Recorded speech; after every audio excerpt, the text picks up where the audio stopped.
시편 22편 1절입니다. 내 하나님이여 내 하나님이여 어찌 나를 버리셨나이까. 어찌 나를 멀리하여 돕지 아니하시오며 내 신음소리를 듣지 아니하시나이까. 내 하나님이여 내가 낮에도 부르짖고 밤에도 잠잠하지 아니하오나 응답하지 아니하시나이다. 이스라엘의 찬송 중에 계시는 주여 주는 거룩하시니이다. 우리 조상들이 주께 의뢰하고 의뢰하였으므로 그들을 건지셨나이다. 그들이 주께 부르짖어 구원을 얻고 주께 의뢰하여 수치를 당하지 아니하였나이다. 나는 벌레요 사람이 아니라 사람의 비방거리요 백성의 조롱거리니이다. 나를 보는 자는 다 나를 비웃으며 입술을 삐죽거리고 머리를 흔들며 말하되 그가 여호와께 의탁하니 구원하실걸 그를 기뻐하시니 건지실걸 하나이다. 아멘. 조금 충격적인 심리학자들의 말이 있습니다. 그게 뭐냐면 모든 인생은 다중인격자라는 거예요. 다중인격자. 다중인격에 대해 들어보셨어요? 네. 1977년인가요? 미국 오하이오 주라는 곳에서요. 다중인격자가 발견이 됐는데 그는 납치 성폭행범이에요. 사람을 납치해가지고 성폭행을 저지르고 살인은 했는지 모르겠어요. 그런 사람인데 조사를 했더니 그 사람 안에 24개의 인격이 있는 거예요. 진짜? 24개의 인격이 있다는 게 무슨 의미냐면은 예를 들어서 빌리언이라는 그 사람 이름이 빌리언이라고 합시다. 예를 들어 빌리언이라는 남자가 있는데 그 사람의 실제 나이는 40살이에요. 40살. 그런데 그 안에 6살짜리 꼬마도 있고 26살짜리 아가씨도 있고 직업도 청소부도 있고 선생님도 있고 정말 24사람이 들어가 사는 거예요, 그냥. 그런데 어느 순간엔 어떤 상황에 딱 접하면은 6살짜리 꼬맹이가 되는 거예요. 그리고 또 어떤 사람을 만나거나 상황을 접하면은 26살짜리 아가씨가 되는 거예요. 어떨 때는 청소부가 되고. 그런데 꼬맹이 때 꼬맹이로서 막 행동하잖아요. 6살짜리 아이로 행동할 때 생각, 행동, 말, 자기가 했던 것들을 다 잊어버려요.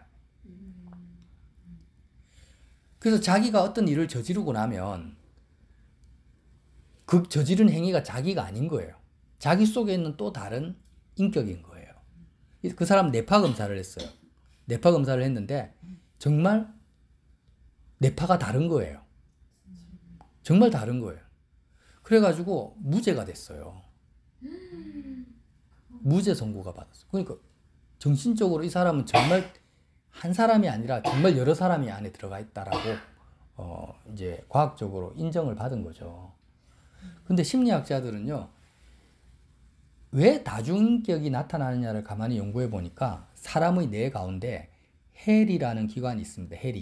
헬이라는 기관이 있는데 그 기관에서 어떤 슬픔, 감정, 분노, 여러 가지 것들을 느끼면서 자아를 인식합니다. 헬이 인격적 장애라 하죠. 그 헬이라는 기관에서 나라는 실체를 자기가 이제 자아의식을 가져요. 심리적으로 보면, 과학적으로. 근데 너무 특별히 어릴 때 너무 충격적인 어떤 상황이나 자기가 감당할 수 없는 그런 사건을 접하게 되면은 이 헬이라는 이 기관이, 뇌 기관이 축소돼 버리는 거예요. 움츠러들어 버리고 거의 정지가 돼 버리는 거예요. 왜 이런 현상이 벌어지냐면 예를 들면 우리가 몸에 있잖아요. 사람이 군인이 전투하다가 포탄에 맞아서 팔이 잘려 나갔어. 전쟁 중에. 그러면 팔이 잘려 나가면 얼마나 엄청난 신경 고통이 오겠어요. 근데 전쟁 중에서는요, 팔이 잘려 나가도 아프지가 않은 거예요. 왜냐면은 몸이 알아요. 지금 이 고통을 몸이 느끼면은 나는 살아날 방도가 없다 하면서 뇌가 신경을 차단시켜 버려요. 그래서 그 상황에서 벗어나서 이제 응급실에 가거나 치료를 받을 때 고통이 느껴지는 거예요. 그것처럼 특별히 어릴 때 내가 감당할 수 없는 충격적인 상황이나 사건을 만나면 뇌에 있는 헬이라는 기관이 작동을 안 하는 거예요. 왜? 보호 본능 때문에. 이 상황과 사건을 그대로 내가 감정으로, 체감으로, 감각으로 다 받아들이면 감당이 안 되는 거예요. 그 전쟁터에 팔 잘려 나간 군인처럼. 그러니까 정지가 돼버려요. 그러면 어떻게 돼요? 자아의식이 없어져 버리죠. 나라는 자아의식이 없어요. 예를 들면 뭐 어린아이가 있었는데 뭐 알코올 중독된 아버지가 너무나 이제 막 혈기왕성해가지고 엄마를 두드려 패고 자기도 막 팼다, 폭행을 당했다. 그럼 그게 감당이 안 되니까 슬픔, 감정, 어떤 느낌, 고통을 느끼는 해리기관이 정지가 되면서 자아를 잃어버리게 되는 거예요. 그걸 다 받아들이면 아이는 미쳐버리니까. 그러면서 자기 보호 본능이 뇌에서 작동하면서 자아가 없이는 살 수는 없잖아요. 그래서 어떻게 하냐면 뇌는요, 뇌의 또 다른 영역에서 해리 기관과 같은 자아를 의식하는 그 기능을 다른 영역에서 구축을 합니다. 또 다른 자아가 만들어지는 거예요. 어떤 자아요? 그런 상황에서 생존할 수 있는 감각과 감정을 느낄 수 있는 또 다른 내가 만들어져요. 이렇게 해서 계속 충격적인 상황이 계속 벌어지면 어떻게 했어요? 계속 다른 다중인격이 만들어지는 거예요.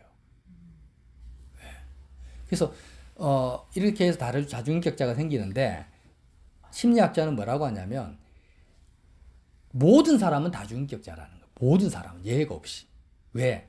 어머니 뱃속에서 태어날 때부터 사람은요, 아기들이 왜 웁니까? 그 산모의 배에서 너무나 보호받고 컸는데 갑자기 세상으로 나오니까 감당이 안 되는 거예요. 그러니까 하고 우는 거예요.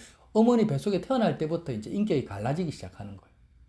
그러다가 건강하고 사랑 많이 받는 부모 밑에서 크면은 그나마 다중인격이 좀 덜 갈라지겠죠. 근데 어릴 때부터 또 충격을 받으면 갈라져요. 근데 아무리 건강하고 사랑이 많은 부모 밑에 자른다 할지라도 사춘기를 겪고 학교를 가고 다양한 상황을 접하지 않을 수는 없거든요. 그러면서 생겨나는 인격들이 뭐냐? 다중인격인데, 그러면 해리성 정신장애 이 다중인격과 일반 사람들이 겪고 있는 다중인격의 차이는 뭐겠어요? 차이는 뭐냐면 기억을 공유하느냐 아냐의 차이밖에 없는 거예요. 기억을 공유하느냐. 그러니까 우리도 그래요. 어떤 사람을 만날 때는 내가 굉장히 따스하고 온유한 사람으로 그 사람이 대해주고, 어떤 사람을 만날 때는 내 마음이 딱 닫히면서 방어적이고 그냥 경계하는 사람으로 내가 변해져 버려요, 이미. 그게 다중인격이죠. 그럼 나는 누구야? 온유한 사람이 나예요? 두려워 막 경계하는 사람이 나예요? 불친절한 사람이? 그러니까 나도 내가 누군지를 모르는 거예요. 하나님이 창조하신 원래의 나로 살아가는 사람이 없어요. 아무도 없어요. 단지 기억만 공유하는 거죠. 기억만. 근데 아까 같이 이 23 아이덴티티라는 영화도 만들었단 말이에요. 그 24가지 인격을 가지고 있는 사람은 각각의 인격이 기억을 공유를 못하니까 정말 이상한 정신병자 취급을 받는 거고, 우리는 기억을 공유하니까 정상인처럼 보일 뿐이잖아요. 그러면 나는 정말 어떤가? 하나님이 원래 태초 전부터 창조하신 나로서 살아가야 된다는 거예요. 우리는요, 절대 다른 사람을 흉내내거나 다른 사람과 같이 되려고 애를 써서는 안 돼요. 그것은 뭐냐? 하나님을 모독하는 행위입니다. 하나님을 무시하는 행위. 하나님은 창조주이시잖아요. 그럼 예를 들어서 세계에서 제일 탁월한 미술가가 그림을 그렸는데, 세계에서 가장 인정받는 미술가가 그 그림을, 왜 우리가 그 그림을 찬양합니까? 그 실력 있는 미술가가, 능력 있는 미술가가 그렸다라는 것 때문에 그 그림의 가치가 높아지는 거잖아요. 그러면 하나님은 어떤 분이세요? 이 우주에서 가장 우주를 창조하신 유일무이하신 삼위일체 하나님, 전능하신 분이 나를 창조하셨어요. 나를 지으셨어요. 그리고 내가 태어났는데 유일무이한 존재입니다. 사람의 지문이 다르고 통체가 다르고 나와 같은 사람은 전에도 없었고 앞으로도 없을 거예요. 이런 내가 왜 다른 사람을 흉내내고 연예인들이라든지 뭐 운동선수라든지 뭐 키 크고 잘생긴 뭐 슈퍼모델을 닮아가야 됩니까? 그런 사람들처럼 되려고 성형수술을 하고 막 내가 그렇게 애를 써야 됩니까? 그렇게 하는 것 자체가 뭐예요? 하나님은 실패작을 만드신 분이다. 나라는 실패작을 만들어서 내가 나를 바꿔야 되겠다. 그거거든요. 그러니까 내가 다른 사람을 흉내내거나 다른 사람처럼 되려고 하는 것이 전부 하나님을 믿지 않는 거고 찬양하는 것이 아니라 하나님을 모독하는 것입니다. 그럼 왜 나는 그런 사람이 되려고 애를 쓰고 있느냐? 진정한 나를 아직 내가 찾지를 못했기 때문이에요. 세상에 나가지고 세상이 주는 여러 가지 상황과 환경과 가치관 속에 그것을 감당할 수 없어가지고 세상으로부터 만들어진 나, 응? 나의 생존 본능, 보호 본능이 세상과 접하면서 만들어낸 그런 거짓된 나, 다중인격으로 내가 살고 있기 때문에 내가 내 모습에 대해서 만족하지 못하고 다른 사람들한테 빛이 되지 못하고 그럴 뿐이지, 진정 하나님이 창조하신 원래부터 계획하신 나를 내가 발견만 한다면은 더 이상 나는 다른 사람처럼 될 필요도 없고 부러워할 필요도 없고 그렇게 할 필요 없고 그냥 나라는 존재 자체만으로서 가장 우주에서 고귀하고 중요한 존재가 돼버리는 거예요. 보석이 돼버리는 거예요, 여러분. 이게 성경이 말하는 진리입니다. 예. 그래서 나를 찾아야 돼요. 나를. 예수님은 어떤 분인가? 어머니 모태에서부터 태어날 때부터 하나님을 의지하신 분이라는 거예요. 우리는 우리의 죄로 말미암아서 모태에서 태어날 때부터 하나님을 의지하는 삶을 안 살았죠.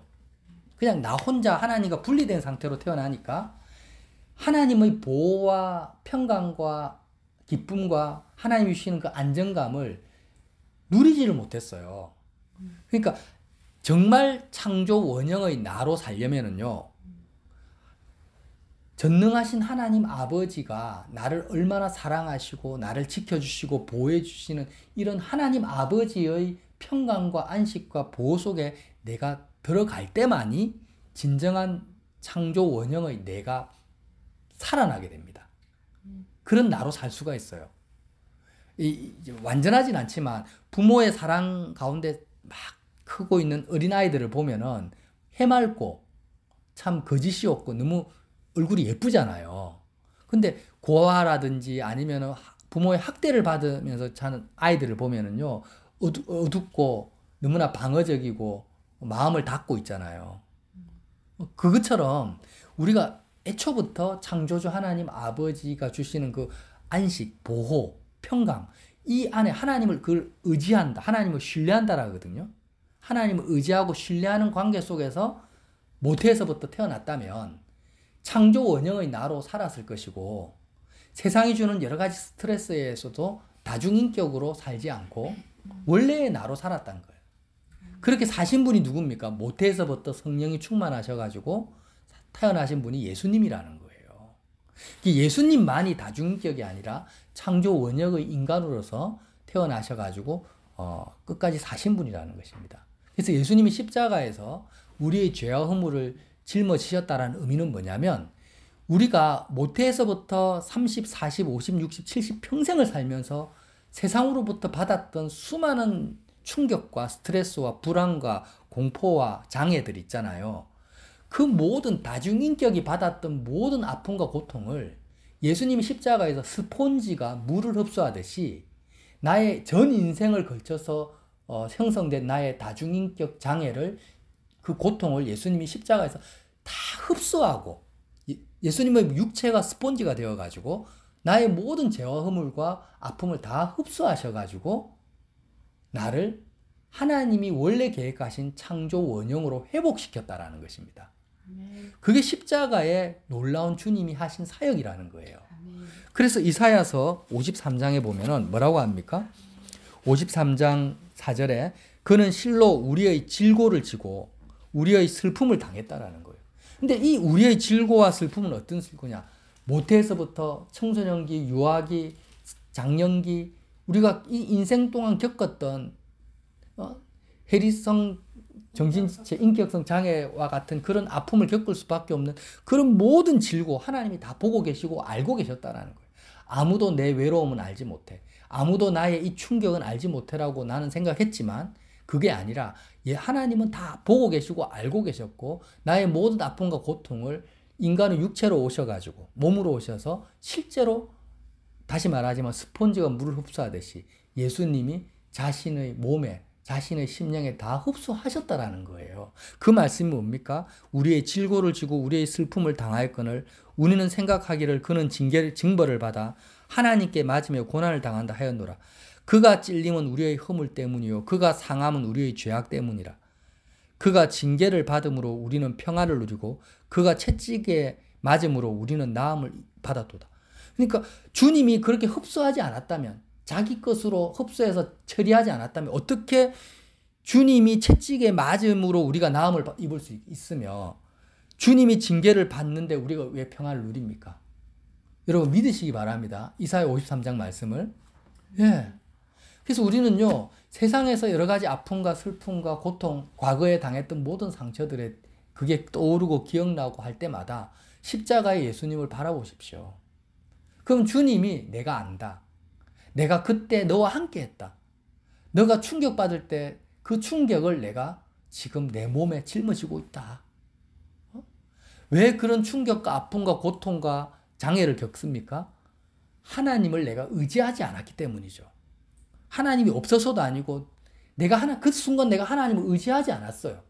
예수님도 얼마나 많은 욕도 들어먹고 돌에 맞아 죽을 뻔다고 했습니다. 그러나 주님은 한 번도 사람들로부터 그런 비방과 오해를 받을 때 평강을 잃어버린 적이 없어요. 바다에 풍랑이 일어가지고 당장 배가 난파되는 그 순간에도 주님은 두려워 떤 적이 없어요. 왜? 주님은 항상 하나님을 의지하고 있었거든요. 그래서 하나님께서 내가 여기 있다. 하나님을 의뢰하고 있었기 때문에 두려움이나 염려나 근심이 없었어요. 그래서 창조 원형의 예수님으로 원래부터 계속 살 수 있었던 거예요. 근데 우리는요, 세상에서 직장 생활을 하거나 학교를 가거나 학교에서 왕따가 되거나 이럴 때 막 너무너무 외로운 거예요. 아무도 나를 도와주지 않는다고 생각하는 거예요. 왜? 내가 하나님을 의지하지 않고 있기 때문에. 하나님을 그렇게 의지하지 않고 살았던 내 인생이 뭡니까? 죄와 허물이라는 거예요. 하나님을 의지하지 않았기 때문에, 어린아이처럼 하나님의 사랑을 믿지 않았기 때문에 하나님의 사랑과 은혜를 내가 느끼지 못하고 경험하지 못했고 나는 다중인격으로 살았던 것입니다. 이게 우리의 죄와 질고입니다. 그리스도인들은 다중인격성 장애. 그렇죠. 네, 그리스도인들은 다중인격 장애가 덜하죠. 자, 여기 말씀을 한 번 더 볼게요. 보세요. 내 하나님이여 내 하나님이여 어찌 나를 버리셨나이까. 그러니까 이 고백이 예수님이 십자가에서 어찌하여 나를 버리셨나이까 엘리 엘리 라마 사박탄 이렇게 말씀하신 그 고백이 뭐냐. 내가 하나님을 의지하지 않고 의뢰하지 않는 그런 하나님으로부터 버림받은 죄악된 나의 영혼의 그 죄를 짊어지신 그 상태를 말하는 거거든요. 우리의 고백을 예수님이 대신하신 거죠.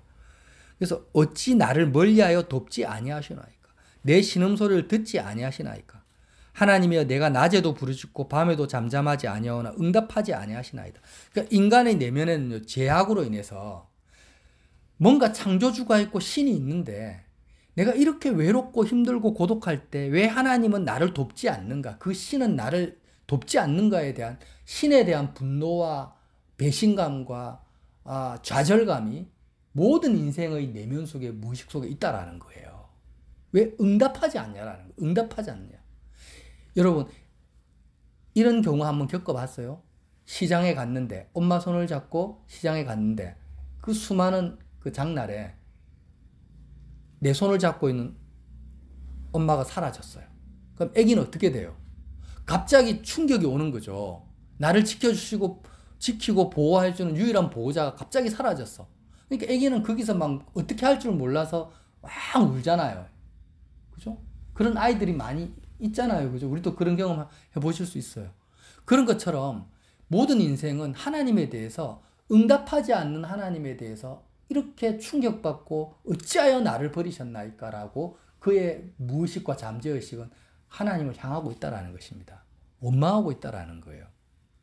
근데 자 3절 보세요. 이스라엘의 찬송 중에 계시는 주여 주는 거룩하시나이다. 이 갑자기 왜 무슨 찬송이라는 것은 내가 하나님의 사랑과 은혜에 감격해서 나오는 노래가 찬송이잖아요. 그러니까 하나님 어찌하여 나를 버리셨나이까 하면서 이런 가운데 하나님의 그 임재와 계심을 느끼는 게 아니라 정말 하나님의 사랑과 은혜가 내가 경험되어질 때 계신다. 이스라엘 찬송 중에 계신다. 존재한다라는 겁니다. 그렇게 하나님을 경험할 수 있는 좋으신 거룩하신 하나님이라는 건데 우리 조상들이 주께 의뢰하고 의뢰하였으므로 그들을 건지셨나이다. 우리 조상들은 믿음의 조상들 아브라함부터 시작해서 그런 믿음의 조상들은 어렵고 힘들 때 세상을 의지한 것이 아니라 주님을 의뢰했을 때 주님이 그들을 건지셨고 그들과 함께 있었는데 죄악된 인생들은 주님이 계심도 창조주가 계심에도 불구하고 믿지 아니하고 하나님의 사랑을 신뢰하지 않고 어떻게 합니까? 하나님이 없다라고 생각하고 의지하지 않기 때문에 하나님의 구원을 경험하지 못했다라는 것입니다. 그들이 주께 부르짖어 구원을 얻고 주께 의뢰하여 수치를 당하지 아니하였다라는 거예요.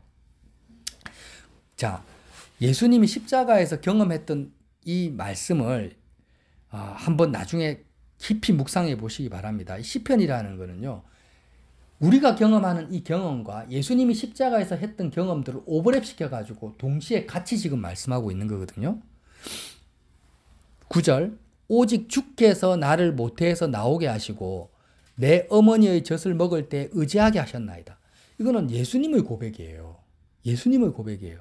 내가 날 때부터 주께 맡긴 바 되었고 모태에서 나올 때부터 주는 나의 하나님이 되셨나이다.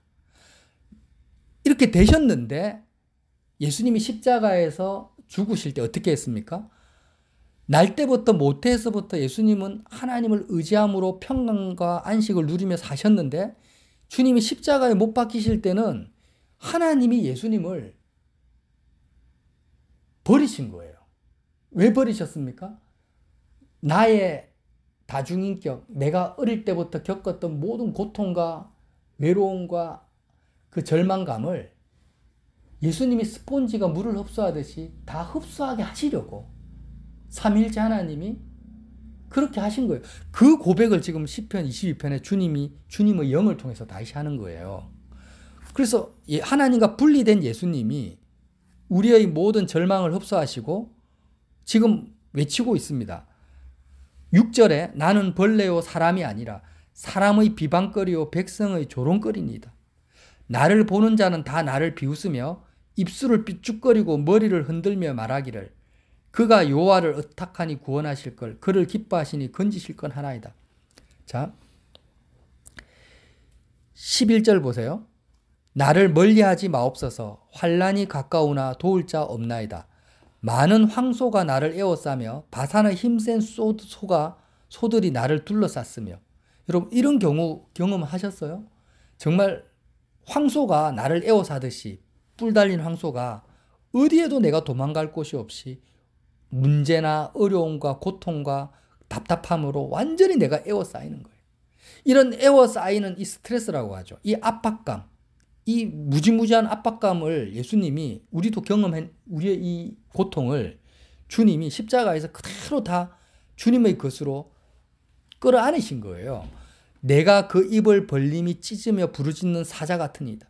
내게 그 입을 벌림이 그러니까 부르짖는 사자처럼 세상의 그 두려움과 장애들이 사자가 먹이를 움켜쥐듯이 그런 사자 같은 그런 두려움 속에 뜨는 나의 두려움을요, 주님이 다 자기 것으로 흡수하신다라는 거예요.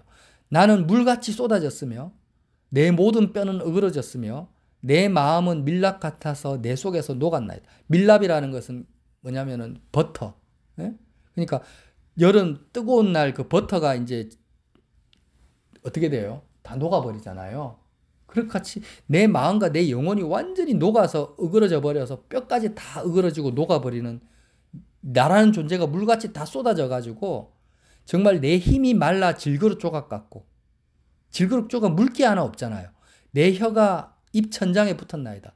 너무너무 이제는 기운이 없어가 혀가 입 천장에 붙어가 한마디 신음소리도 못 낼 정도의 그런 고통인 거예요. 주께서 나를 죽음의 진토 속에 두셨나이다. 개들이 나를 에워쌌으며 악한 무리가 나를 둘러 내 수족을 찔렀나이다. 내가 내 모든 뼈를 셀 수 있나이다. 그들이 나를 주목하여 보고 내 겉옷을 나누며 속옷을 제비 뽑나이다. 예수님이 십자가에서 달리실 때 겉옷을 로마 군병들이 나누고 속옷을 제비 뽑았잖아요. 근데 이게 정말 여러분 놀라운 말입니다. 아담은 옷이 없었어요. 아담과 하와는 에덴 동산에서 벌거벗었습니다. 그런데 인간이 범죄함으로 말미암아 옷을 지어 입게 된 거예요. 근데 겉옷을 나누며 속옷을 제비 뽑았다라는 건 말이 뭐냐면 인간이 만들어낸 다중인격, 인격을 옷 입고 있거든요. 하나님이 만든 창조 원형은 옷이 없어요. 옷이 필요가 없어요. 있는 그대로 살아요. 왜? 하나님은 절대적인 절대 평강과 절대 보호 속에 살기 때문에 에덴의 인간은 옷이 필요가 없는데 하나님의 그 보호 바깥에 세상 속에 있는 나온 인간은 옷이 필요한 거예요. 이게 뭐냐면 겉옷과 속옷이라는 거예요. 이게 다중인격을 말하는 거예요. 그래서 우리 속에 세상으로부터 만들어낸 이 인격들이 십자가에서 예수님이 죽으실 때 갈기갈기 찢겨 나가버리는 거예요. 겉옷을 어떻게 합니까? 나누며 속옷을 찢었다라는 것은 예수님께서 우리가 세상으로 인해서 만들어졌던 그런 다중인격을 아픔과 고통을 자기 것으로 다 흡수해가지고 그것이 다 찢겨져 버렸다라는 것입니다. 겉옷을 나누면 속옷이 찢겨졌다라는 거예요. 그래서 결국에는 이 말씀이 무슨 말씀이냐면 그리스도의 십자가 사건을 통해서 내 속에 있었던 다중인격들이 예수님으로 말미암아 십자가에서 다 죽어버린다라는 거예요. 다 처리됐다는 이게 겉옷을 나누며 속옷이 찢겼다는 의미라는 것입니다. 그리고 나는 어떻게 됩니까? 예수님이 채찍에 맞음으로 내가 나음을 입고 징계를 받음으로 내가 나음을 받아서 이제는 예수 그리스도의 십자가의 그 희생과 고통과 아픔을 통해서 나는 그리스도로 말미암아 창조 원형 하나님을 절대적으로 의지하고 하나님만을 절대적으로 신뢰하는 그 믿음의 조상들처럼 그런 믿음의 형태로 창조 원형으로 다시 회복되어진다는 거예요. 이게 시편 22편의 골자라는 것입니다. 이 예수님의 고백이라는 거예요. 그래서 자 20절 보세요. 내 생명을 칼에서 건지시며 내 유일한 것, 생명이죠. 이것도 유일하게 내 유일한 것이 뭐예요? 원래부터 유일무이하게 창조하신 나의 창조 원형을 말하는 거예요. 내 유일한 것을 개의 세력에서 구하소서. 나를 사자의 입에서 구하소서. 주께서 내게 응답하시고 들소의 뿔에서 구원하셨나이다. 어떤 나? 하나님만을 절대적으로 의지하면서 하나님 주시는 평강 속에서 살아가는 창조 원형의 나를 구원하셨다라는 거예요. 그래서 22절에 내가 주의 이름을 이런 구원의 주님의 이름을 형제에게 선포하고 회중 가운데서 주를 찬송하리이다. 여호와를 두려워하는 너희여 그를 찬송할지어다. 이제 하나님을 의지하게 되면요. 세상 어느 것도 두려워할 것이 없어요. 오직 하나님 한 분만을 두려워하는 것입니다. 여호와를 두려워하는 세상을 두려워하지 않고 하나님만을 경외하는 너희여 그를 찬송할지어다. 야곱의 모든 자손이여 그에게 영광을 돌릴지어다. 너희 이스라엘 모든 자손이여 그를 경외할지어다. 이렇게 시편이 연결되어지는 것입니다. 여러분 제가 말씀을 정리할게요. 지금 우리는 다른 사람을 흉내내거나 모방하거나 내가 이런 사람이 돼야지라고 결단하며 살 필요가 없어요. 하나님은 유일무이하게 가장 아름다운 유일무이한 보화로 나를 창조하신 것입니다. 그분이 창조주 하나님보다 더 놀라운 걸작품을 만드시는 창조주는 없습니다. 토기장인은 없어요. 근데 내가 왜 지금 이렇게 힘들고 어렵고 두렵고 불안하며 삽니까? 열등감과 수치 속에 삽니까? 주님이 우리의 수치를 짊어지셨다 하잖아요. 십자가에서. 수치와 비교심과 열등감 속에 삽니까? 왜 그래요? 내가 아니에요. 나로 사는 게 아니에요. 세상과 죄악된 내가 만나서 만들어낸 잘못된 인격, 그거를 성경에는 육신에 속한 자다. 옛사람이다. 세상에 속한 자아다라고 말하는 것입니다. 이런 다중인격이 처리되지 않으면 진정한 나는 없습니다. 나로 살 수가 없어요. 진정한 나는 어떤 나입니까? 오직 하나님 아버지만을 나이처럼 절대적으로 의지하고 있는 나입니다.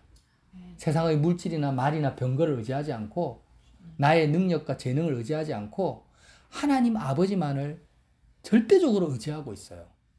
그렇게 하나님을 의지할 때 나는 세상을 두려워하지 아니하고 어떤 상황과 환경 속에서도 나는 평강을 잃지 않고 창조 원형의 나로서 내가 사라지는 거예요. 변하지 않는 나. 어떤 사람을 만나면은 그냥 간도 다 줄 만큼 막 상냥했다가 어떤 사람 만나면은 차갑게 얼굴이 변하는 그런 내가 아니라 어떤 사람을 만나도 평강을 잃지 않는, 기쁨을 잃지 않는 나로 살 수가 있는 거예요. 하나님 아버지의 보호 속에서만. 근데 하나님을 의지하지 않고 보호 속에 살지 않는 이유는 뭡니까? 사랑을 신뢰하지 않으니까. 하나님의 사랑을 신뢰하지 않으니까. 그 하나님의 사랑이 얼마나 큰지를 내가 모르니까. 어디에서 발견합니까? 예수님의 십자가를 보라는 것입니다.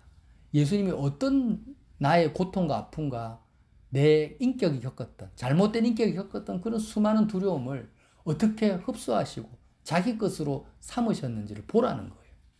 그 주님의 십자가를 볼 때 이제 나는 하나님 사랑을 믿게 돼요.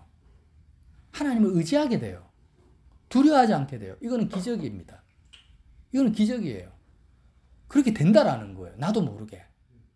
그러면서 이제는 말과 병거를 의지하지 않고 하나님만을 신뢰하면서 내가 세상을 두려워하지 않는 나로 살게 된다라는 거예요. 여러분.